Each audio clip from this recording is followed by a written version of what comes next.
ভারত পাকিস্তানের পাল্টাপাল্টি আক্রমণ আর মিসাইলের ফুলঝুরির কারণে গেল শুক্রবার বন্ধ হওয়া আইপিএল ও পিএসএল শুরু হচ্ছে আবারও।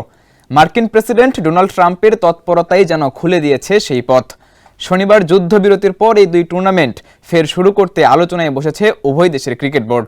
কবে নাগাদ মাঠে গড়াবে এশিয়ার সবচেয়ে বড় এই দুই ক্রিকেট উৎসব, সেটাই জানব ফাতিন ইশরাকের প্রতিবেদনে। সামরিক সংঘাতের জেরে বন্ধ হওয়ার ৩ দিনের মধ্যেই ফের শুরুর আলোচনায় ভারত পাকিস্তানের ঘরোয়া ক্রিকেটের ফ্র্যাঞ্চাইজি আসর আইপিএল ও পিএসএল। শনিবার দুই দেশের মধ্যে যুদ্ধবিরতির পর পরিস্থিতি কিছুটা স্বাভাবিক হলে আবারও এই দুই টুর্নামেন্ট শুরুর তোড়জোড় শুরু করেছে উভয় দেশের ক্রিকেট বোর্ড।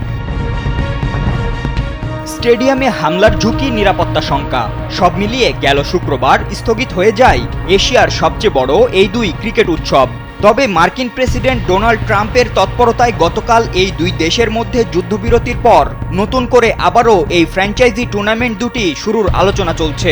একদিকে বিদেশি খেলোয়াড় ও সাপোর্ট স্টাফদের আবারও ভারতে আসার জন্য প্রস্তুতি নিতে বলেছে আইপিএল কর্তৃপক্ষ।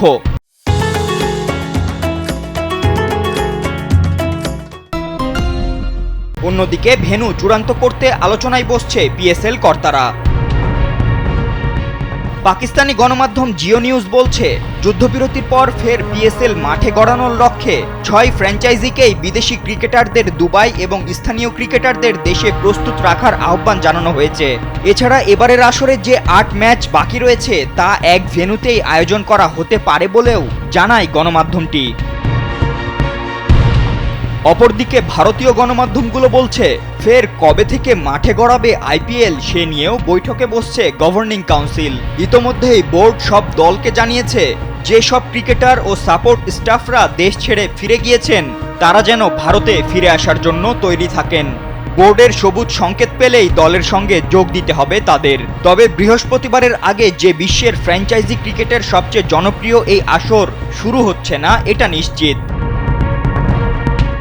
পূর্বের সূচি অনুযায়ী ১৮ মে শেষ হওয়ার কথা ছিল আইপিএলের গ্রুপ পর্ব, আর ২৫ মে হওয়ার কথা ছিল ফাইনাল। এছাড়া পিএসএল এর ফাইনালও হওয়ার কথা ছিল ১৮ মে, কিন্তু মাঝে এতদিন খেলা বন্ধ থাকায় নির্দিষ্ট সময়ের মধ্যে প্রতিযোগিতা শেষ করা কঠিন। তবে এশিয়ার সবচেয়ে বড় এই দুই ক্রিকেট উৎসব যে শীঘ্রই শুরু হচ্ছে এটা নিশ্চিত। ফাতিন ইশরাক, কালবেলা।